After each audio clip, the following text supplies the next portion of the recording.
សួស្តីទាំងអស់គ្នាខ្ញុំខេថ្ងៃនេះខ្ញុំចង់មកនិយាយពាក់ព័ន្ធជាមួយនឹង Alex Honnold ខ្ញុំមិនដឹងថាខ្ញុំអានឈ្មោះគាត់ត្រូវអត់ទេហើយក៏អត់ដឹងថាអ្នកទាំងអស់គ្នាបានឃើញអត់ដែរពីគាត់ហ្នឹងប្រហែលថ្ងៃមុនដែរដែលគាត់បានឡើងអគារខ្ពស់នៅតៃវ៉ាន់ដែលមានកម្ពស់101ជាន់គាត់ឡើងបានដោយអត់មានប្រើអីទាំងអស់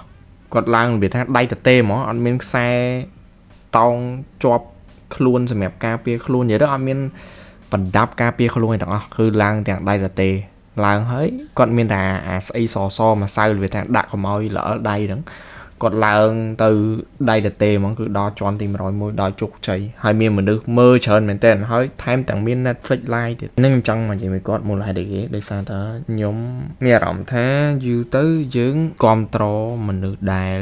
របៀបថាធ្វើអីគ្រោះថ្នាក់ខ្ញុំមិនមែនថាគាត់ធ្វើអញ្ចឹងអត់អស់ចាទេគាត់ធ្វើទៅលយអស់ចាមែនតើហើយគាត់ក៏មានមូលនិធិគាត់ជួយនៅផ្សេងច្រើនដែរតែឧទាហរណ៍ស្មាតទោសបើគាត់របូតដៃតែបន្តិចសូម្បីតែត្រឹមជាន់ទី1ក៏ដោយធ្លាក់មកបើមិនពិការក៏ស្លាប់ដែរយើងគួរតែគិតតាមហ្នឹងហើយមនុស្សយើងនាំគ្នាទៅថតនាំគ្នាទៅ live វីដេអូនាំគ្នាផ្ទះដៃអបអរសាទរមានអ្នកខ្លះមើលពីក្នុងអាគារអ្នកខ្លះមើលពីក្រៅអាគារហើយមិនត្រឹមតែប៉ុណ្្នឹងទេមានក្រុមហ៊ុន sponsor ឲ្យគាត់ឡើងអញ្ចឹងទៀតហើយ live ទៀតក្នុងពេលនឹង Netflix ហើយអាហ្នឹងមិនមែនជា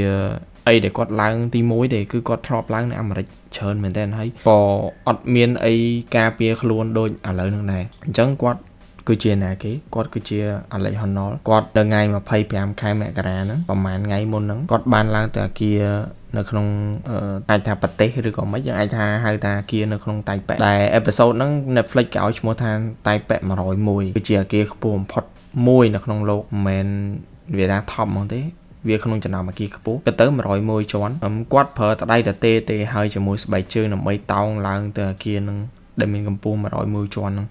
ហើយគាត់ចំណាយពេលត្រឹមតែ1ម៉ោង31នាទីតែប៉ុណ្ណោះដែលគាត់របៀបថាព្យាយាមឡើងហ្នឹងគឺបំបីកំណត់ត្រាដែលគាត់ធ្លាប់ឡើងពីមុនហ្នឹងទៀតយើងសាកសម័យមើលទៅល្បេះតែដៃ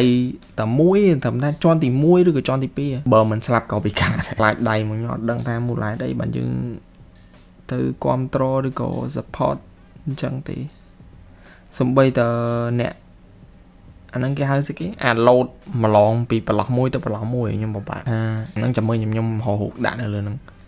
របៀបថាយើងហក់ម្លងពីប្រឡោះមួយទៅប្រឡោះមួយហ្នឹងក៏គេចូលចិត្តធ្វើវីដេអូអាគ្រោះថ្នាក់អញ្ចឹងណា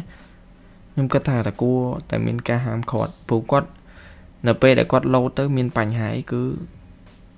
ស្លាប់ឬក៏ពិការអញ្ចឹងគឺបង់ធនធានច្រើនណាគាត់ទៅធ្វើអញ្ចឹងចិត្តឲ្យគាត់ទៅធ្វើផ្សេងវាមិនល្អជាងតែអាហ្នឹងជាចំណងចំណូលចិត្តគាត់យើងពិបាកហាមឃាត់គាត់គាត់ពីមុនធ្លាប់នៅក្នុងរឿងភាពយន្តឯកសារមួយដែរដែលឈ្មោះថា Free Solo អ្នកនរគ្នាទៅ search បានហើយឈ្នះពាន Oscar ទៀតរឿងហ្នឹងហើយកាលពីឆ្នាំ2017ហ្នឹងគាត់បានក្លាយជាមនុស្សដំបូងគេក្នុងប្រវត្តិសាស្ត្រដែលគាត់បានឡើងទៅលើផ្ទាំងថ្ម El Capitan នៅអាមេរិកដែលវាកម្ពស់ជាង900ម៉ែត្រដោយអត់មានខ្សែការពារអីដូចឥឡូវដូចគាត់ឡើងអាគារតៃប៉េ101អញ្ចឹងគឺគាត់ឡើងដៃទេហើយមនុស្សភាគច្រើនគឺនាំគ្នាអបអរសាទរពីគាត់មែនតើតែពាក់ព័ន្ធជាមួយនឹង Alex ខ្ញុំគិតថាក៏មានអីដែលរៀនសូត្រពីគាត់បានដែរមិនមែនថាគាត់ឡើងអាគារហ្នឹងគឺអត់មានភាពភ័យខ្លាចទេគឺគាត់ភ័យខ្លាចតែដើម្បីជំនះភាពភ័យខ្លាចហ្នឹងគឺគាត់គិតថាការភ័យខ្លាចហ្នឹងដោយសារតែយើងអត់បានត្រៀមខ្លួន preparation ហើយតែប៉ុណ្ណោះតែបើយើងត្រៀមខ្លួនរួចរាល់ដូចយើងប្រឡងអីចឹងរបៀបថាប្រឡងនៅពេលដែលយើងចូលប្រឡង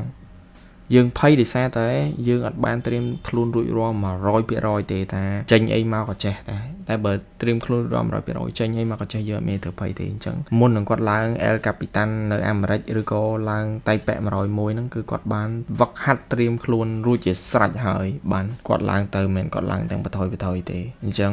នៅពេលដែលយើងគិតថាអីដែលយើងមិនអាចធ្វើបានតែពេលខ្លះយើងអត់បានសាកធ្វើវាផងយើងគ្រាន់តែគិតថាអីដែលយើងអានេះយើងធ្វើអត់បានទេអញ្ចឹងយើងគ្រាន់តែគិតនឹងយកអត់សាកផង